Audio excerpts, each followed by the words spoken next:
Assalomu alaykum. Men Turpan shahar Chatqal yeza Turpan Qirkenet 6-guruh a'zosi Malikzod Tabiy Bulbulman. Bu mening kimlik numerim.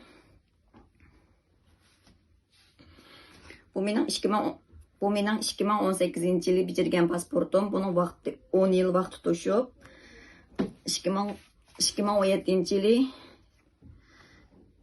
berilgan sayohat pasportum. Buning vaqt tutuşdi. Men hozir Turkiyada yashayman. Turkiyadan boshqa hech qanday bir davlatga baramayman. Men endi ailemliklar haqida guvohlik bermoqchiman.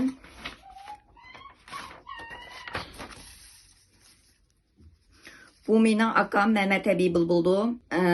45 yaş, medeniyet seviyesi, Ali Texnikum, özü Turpan shahar Jungo ömür sug'urtasida ishlaydi. 2017-yil 4-ayning 30-kunisi lagerga elib ketilib, ta hozirgacha lagerdan chiqmadi. Bu mening akam Alim Habib Bulbuldu. Özü Turpan shahar Shenzhen türməsinin 10 yillik davlat ma'muri. 42 yaş, 2018-yili lagerga elib ketilib, ta hozirgacha lagerda.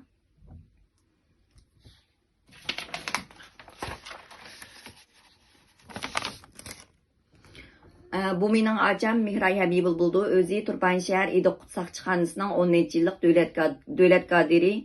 40 yaş, 2 balası var.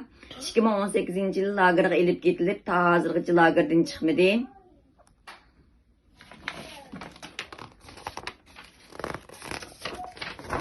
Bu mening acham Bargul Habib Bulbuldu.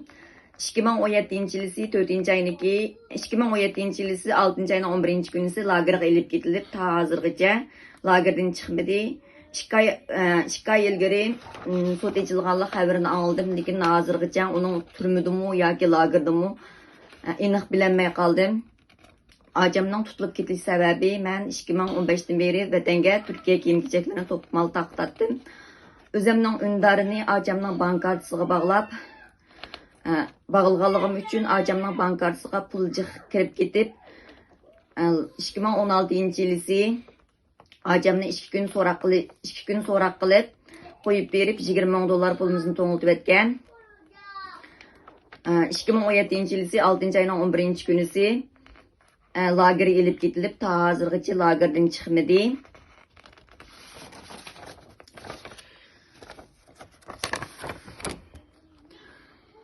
Bu meniki apam Meramxon Habib Bulbuldu. Özü 75 yaş, 2017-yili 6-ayning 11-kunisi lagerga elib ketilib, 2019-yili 1-ayda lagerdan chiqdi degan xabarini angladim.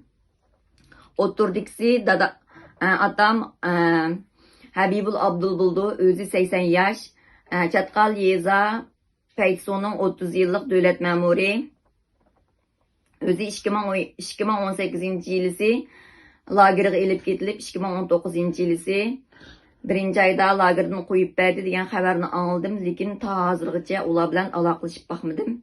2017-dan beri, 2017-yil 7-aydan beri butkul ailemdagi urug' tuqqanlarimdan hech qaysi bilan aloqa qilib boqmadim, xabarlashamayman. Telefon qilsam telefonlar ulanmaydi. Men Turkiyaga qonunli yo'l bilan chiqqan, qonunli o'qib ketyapmiz. Meniki chet elda turganlik sababidan butkul ailemdagilarning hammasi lagerlarda yatmoqda. Men Amerika, Yevropa va Turkiyadagi yuqori darajali davlat idora organ va tashkilotlarning biz Uyg'urlarga yordamda bo'lib, gunoh yetayotgan Uyg'urlarni lagerni qutulib chiqarishga chaqiriq qilaman.